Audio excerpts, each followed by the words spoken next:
Labaran duniya. Labaru da dumi su babu ɓangaranci cikin gida da ƙasashen waje.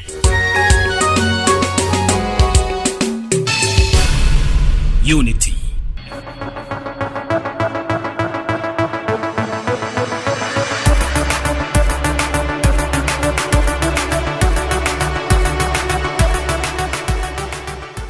Assalamu alaikum wa rahmatullah, masu kallon tashar Unity TV, barkanmu da wannan lokaci. Ga labaran duniya kamar yadda muka saba kawo muku. Za mu fara da muhimman kanunsu. Dandazon al'ummar Filato sun tarbi gwamna Mutfwang cikin murna. Atiku ya ce hukuncin kotun koli kan zaben gwamnoni ya ɗaga martabar dimokuraɗiyya. Sojoji sun kashe kwamandojin ISWAP 3 a Borno.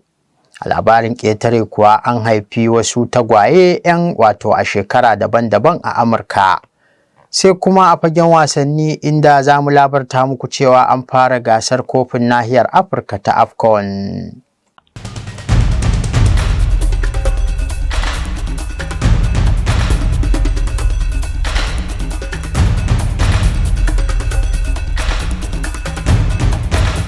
To kanin labaran kenan, yanzu ga cikakkun su. Sunana Suleiman Hassan.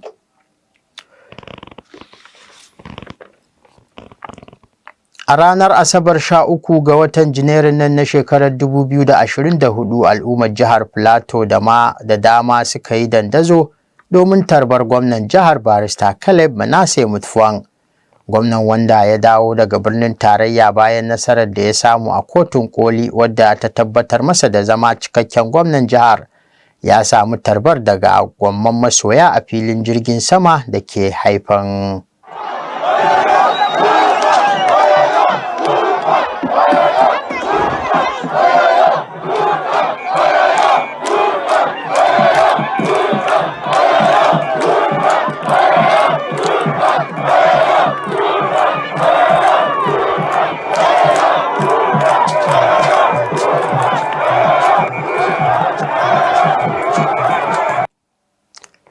Gwamnan ya yi matuƙar farin ciki da ganin taron ɗimbin jama'ar da suka zo yi masa maraba, inda daga filin jirgin saman suka zarce gurin liyafa ta musamman a Langfield Event Center, inda shugabannin jam'iyyar PDP da magoya baya suka cika domin taya murna ga Caleb Mutfwang, inda ya yi godiya ga al'ummar jihar Filato. Thank you. Plateau people, thank you. Plateau people, thank you. Can you talk to somebody on my behalf and say, thank you, Plateau people? Thank you, Plateau people.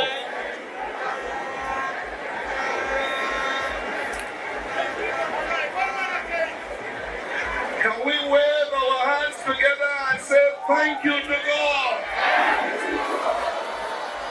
Can we wave our hands and say, thank you, Supreme Court?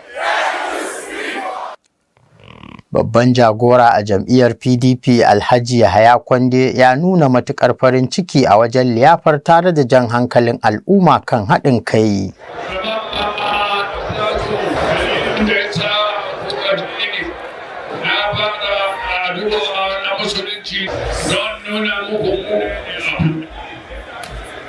Babu bambancin addini, babu bambancin kabilanci.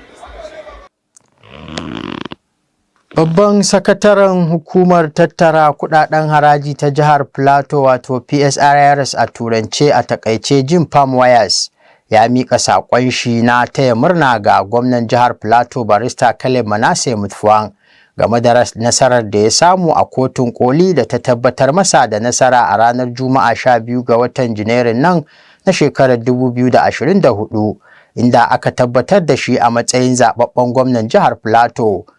Hukumar ta PRRS, shugabanta ya bayyana cewa wannan hukunci da kotun ta yanke ya tabbatar da irin imani da Caleb Mutfwang ya yi game da tsarin demokaradiyya, da kuma tabbatar da irin ƙarfin al'ummar jihar Filato da suka ba shi damar wakiltar su a matsayin gwamna. Ya ƙara da cewa wannan nasara da aka samu tun daga kotun ƙararrakin zaɓe zuwa kotun kolin ya tabbatar da irin al'umma dama da suka baiwa gwamnan ya jagorance su. game da wannan hukunci da aka yanke da ya baiwa Caleb Mutuwan Nasara. Ya bayyana shi a matsayin wadda ya ɗauki tsarin shugabanci da kowa ya aminta da shi daga irin abubuwan da mutane suke faɗa da kuma biyan buƙatunsu a jihar Filato. Wannan wato ya bayyana wannan nasara a matsayin wani dama da wato doka ta baiwa gwamnan, inda ya bayyana cewa hukumar ta tattara kudaden haraji za su yi kokari na tabbatar da sun baiwa gwamnan dukkanin damar da ta yake wato irin dukkanin gudunmawa da kuma goyon baya da yake bukata ta tabbatar da ci gaban jihar Filato. Ya yi addu'ar wannan nasara da gwamnan ya samu za ta ci gaba da ƙarfafa masa gwiwa domin gudanar da shugabancin al'ummar jihar Filato cikin ƙauna, wato jajircewa da kuma tabbatar da zaman lafiya da ci gaban jihar Filato. Sannan ya bayyana fatar cewa wannan wato dama da aka samu na nasara zai tabbatar da ci gaba a jihar Filato da kuma kawo canji ga yanayin rayuwar al'ummar jihar. Tsohon mataimakin shugaban ƙasa Atiku Abubakar ya taya gwamnonin jihohin da suka samu nasara a kotun koli murna, yana mai cewa hakan ya ɗaga martabar dimokuraɗiyya a ƙasar nan.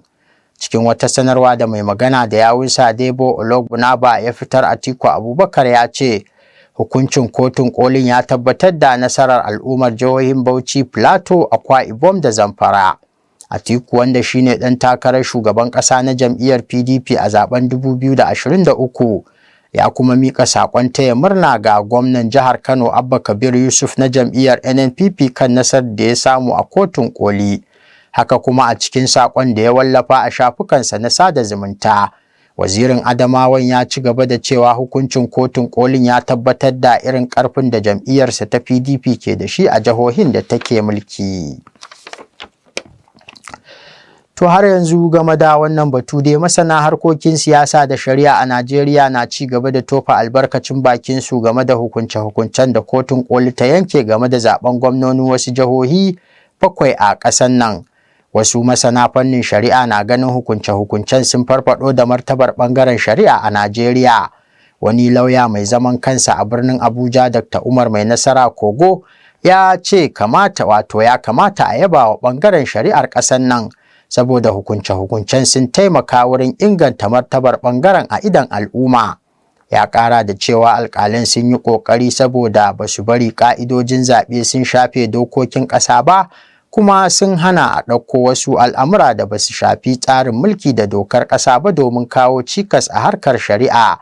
A ɓangaren masana siyasa kuwa, Farfesa Abubakar Umar Kari da ke Jami'ar Abuja ya bayyana cewa hukunce-hukuncen kotun kolin za su taimaka wurin ƙarfafa dimokuraɗiyya a ƙasar nan. Farfesa Kari ya ce dole ne a samu waɗanda hukuncin kotun bai yi musu daɗi ba, to amma idan har an yi adalci wurin yanke hukuncin kuma jama'a sun amince da hukuncin da kotun ta yanke, hakan zai taimaka wurin ƙara ƙarfafa dimokuraɗiyya a Najeriya. Gwamna Mai Malabuni ya amince da biyan Naira miliyan 708 a matsayin haƙƙoƙin ma'aikata 461 da suka yi ritaya a faɗin jihar Yobe. An amince da biyan tsaffin ma'aikatan haƙƙoƙinsu ne bayan kammala tantance kashi na 3 na masu karɓar fansho a ƙananan hukumomi 17 na jihar da aka yi. A wata sanarwa mai ɗauke da sa hannun mai magana da yawun gwamnan wato Mamman Muhammad ya ce, za a biya waɗanda suka yi ritaya ne kai tsaye, yayin da 'yan uwan waɗanda suka rasu kuma za su karɓi haƙoƙinsu a madadinsu. Gwamnan ya ce ya sake nazari kan kuɗaɗen na da nufin ƙara yawan masu cin moriya a duk wata. Binciken da aka yi ya nuna ya kuma ba da damar tabbatar da ci gaba da biyan fanshon ma'aikatan da suka yi ritaya kan lokaci don tallafawa rayuwarsu a lokacin ritaya. Tsohon gwamnan jihar Kano Ibrahim Shekarau ya buƙaci shugaban ƙasa Bola Ahmed Tinubu ya rage yawan ministocinsa domin rage kashe kuɗaɗen gwamnati. Shekarau ya bayyana haka ne a wata tattaunawa da gidan talabijin ɗin Channels a ranar Talatan wannan makon da ya ƙare. Ya ce wasu daga cikin waɗanda aka baiwa mukaman siyasa ba a buƙatar su, saboda haka ya kamata gwamnati ta fito da ƙarancin adadin masu mukamai ko kuma ta takaita. Shekarau ya yaba wa Tinubu kan dakatar da ministar harkokin jin ƙai da yaƙi da fatara Beta Edu bisa zargin da aka yi mata na badakalar miliyoyin kuɗaɗe. Idan za a iya tunawa dai a ranar Litinin ne shugaban ƙasa Bola Ahmad Tinubu ya umarci shugaban hukumar yaƙi da cin hanci da rashawa ta EFCC Ola Olukayode da ya binciki dukkanin kuɗaɗen ma'aikatar ta jin ƙai. To a ɓangaren tsaro kuwa rundunar sojin sama ta Najeriya wato NAF a turance a takaice ta samu nasarar kashe wasu kwamandojin ƙungiyar 'yan ta'adda ta ISWAP 3 a jihar Borno. Rahotanni sun ce rundunar Operation haɗin kai ta rundunar sojin saman ce ta yi wa mayakan da dama ruwan wuta a garin Marte da Kukawa da ke kudancin jihar Borno. Wata majiya ta shaida wa Zagazola Makama ƙwararren mai sharhi kan yaƙi da tayar da ƙayar baya a yankin tafkin Chadi cewa kwamandojin ISWAP ɗin da suka bakunci lahira sanadiyar harin sun haɗa da Abu Maimuna da Abu Zahara da kuma Kwamanda Sale. Bayanai sun ce tun a ranar 10 ga watan Janairun nan da muke ciki ne da rundunar sojin ta ƙaddamar da wannan har-hare masu tasiri ƙarƙashin jagorancin kwamandan rundunar Operation haɗin kai Air Commodore Yuyu Idris. An samu nasara kan mayakan ne yayin da wani jirgin leƙen asiri na rundunar sojin ya hango 'yan ta'addan na tafiya a cikin kwale-kwale. Majiyar Zagazola Makama ta ce mayakan sun yi yunkurin tserewa amma ba su yi nasara ba sakamakon lugudan wuta da aka yi musu babu ƙaƙƙautawa, lamarin da ya yi ajalin kwamandojin 3 da mayakansu da dama. Kazalika rundunar sojin ta kai wasu hare-hare a kusa da yankunan Ali Shariti da Kwatan Shallan da ke kusa da garin Kukawa inda aka kashe wasu 'yan ta'addan na ISWAP da ba a tabbatar da adadinsu ba. To a labarin ƙetare kuwa wasu iyalai a jihar New Jersey ta ƙasar Amurka sun shiga sabuwar shekarar 2024 cikin jin daɗi da murna. Inda suka haifi tagwaye sai dai jariran an haife su ne a shekara daban-daban. Wadda aka fara haifa mai suna Ezra an haife shi ne da misalin karfe 11:48 na jajiberar sabuwar shekara, yayin da ɗan uwansa Ezekiel aka haife shi bayan mintuna 40 da misalin karfe 12:28 da minti 28 na sabuwar shekara na miladiya ta 2024. An haifi tagwayen ne a asibitin Vichua Vuhes Hospital da ke kudancin jihar Jersey, inda iyayen suka ce suna cike da murnar wannan muhimmin lokaci. Mahaifan biyu Eve da Billy suna cike da farin ciki na cewa tagwayensu maza suna cikin ƙoshin lafiya kuma za su samu labari mai daɗi da za a ba su game da ranar haihuwarsu, in ji asibitin na Vichua Health. Kuma wani abin sha'awa na daban shine yadda aka haifi Ezra a daidai lokacin da aka haifi mahaifinsa, wadda shi ma an haife shi ne a jajiberin sabuwar shekara kamar yadda kafar labarai ta NBC ta rawaito.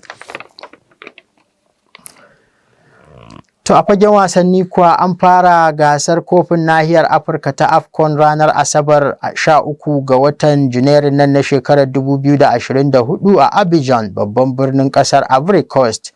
Daga cikin zakaran 'yan wasan nahiyar Afirka da ke ƙoƙarin lashe kofin akwai Victor Osimhen na Najeriya, wadda shine ya lashe kambun zakaran ɗan wasa a nahiyar na bara.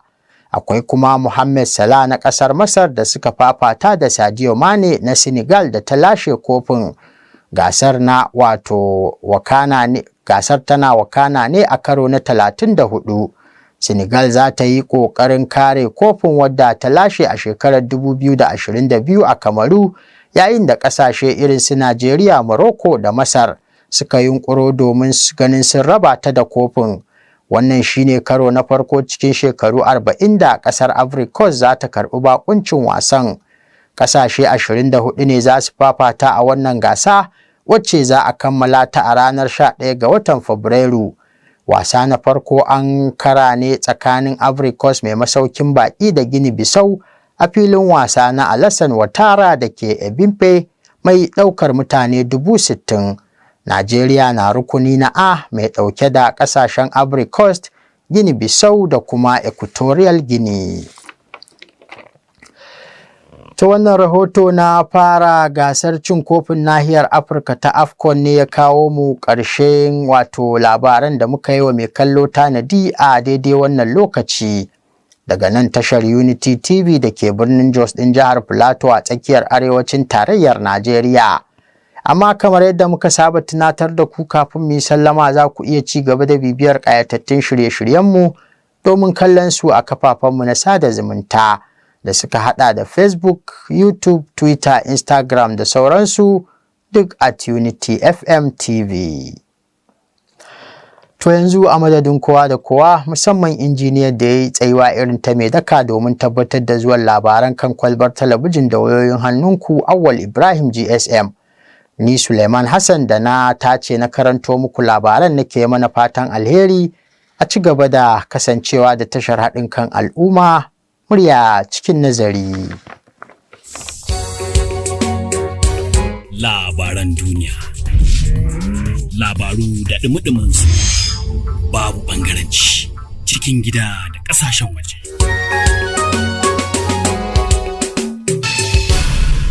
Unity